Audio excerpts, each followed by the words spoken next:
An hours-long grilling for arguably President-elect Trump's most controversial pick, with heated questions from Democrats. All I'm pointing out is the false claims against me. Okay, I take it you do not want to answer that question. Because of some of the people that have been in political power for the last 4 years, priorities other than standards right there. You're not qualified, Mr. Hegseth.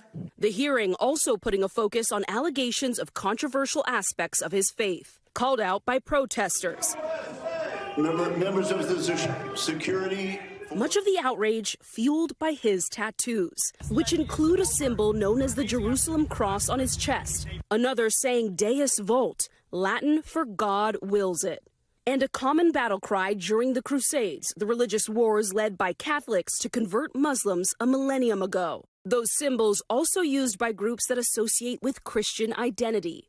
The Southern Poverty Law Center, which tracks hate groups, defines that as an anti-Semitic racist theology that asserts white people are favored by God in the Bible. That includes Christian nationalist and pro-Confederate groups, among those in full force during the January 6th Capitol attack. We spoke about those symbols with Matthew Taylor, a scholar on this topic and recent author of The Violent Take It by Force, the Christian movement that is threatening our democracy. In both of these symbols, there's an invocation or at least a reference to the Crusades. Now, the Jerusalem cross, that gets used all over the place. The Deus Vult tattoo tends to signal more far-right extremism. I do not know of any mainstream Christian groups or leaders who have embraced that in the modern world.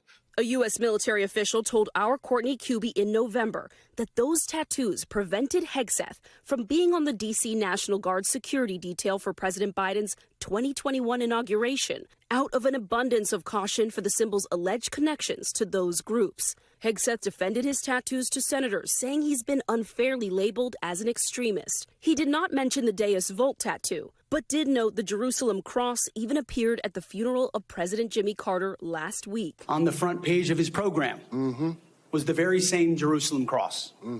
It is a Christian religious symbol. Things like focusing on extremism, Senator, have created a climate inside our ranks that feel political when it hasn't ever been political. Hegseth has openly embraced his evangelical Christian faith as a core part of what drives him. And to be clear, there is no evidence he has any direct involvement in any extremist groups. But he has evoked the Crusades in the past. His 2020 book, American Crusade, Our Fight to Stay Free, includes a chapter entitled Make the Crusade Great Again. In it, he uses that phrase, Deus Vult, falsely calling the wars defensive by Catholics, writing, enjoy Western civilization, freedom, equal justice under the law, thank a crusader. Hegseth's Nashville church is also part of a group co-founded by Doug Wilson, a conservative evangelical Idaho pastor who has openly supported Christian nationalism. Part of the movement around Doug Wilson is this ambition to use the Bible, use the Christian tradition to recast American society as a Christian nation, as part of Christendom, and to lay claim to this society and even to militarize this vision of Christendom against the rest of the world. And raising the question of a new Christian influence in the Trump administration. Antonia is joining us now. What else did you hear from some of these experts you spoke with about this sort of vision more broadly and Donald Trump's incoming administration?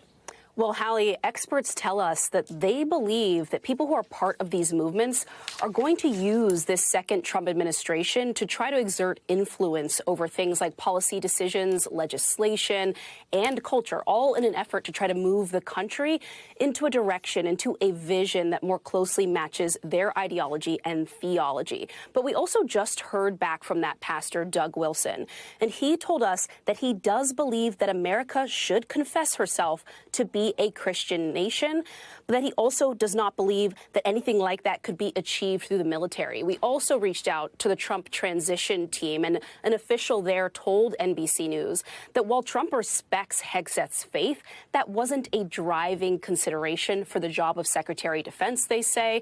And they also noted that Trump has his own relationship with God, Hallie. Thanks for watching. Stay updated about breaking news and top stories on the NBC News app or follow us on social media.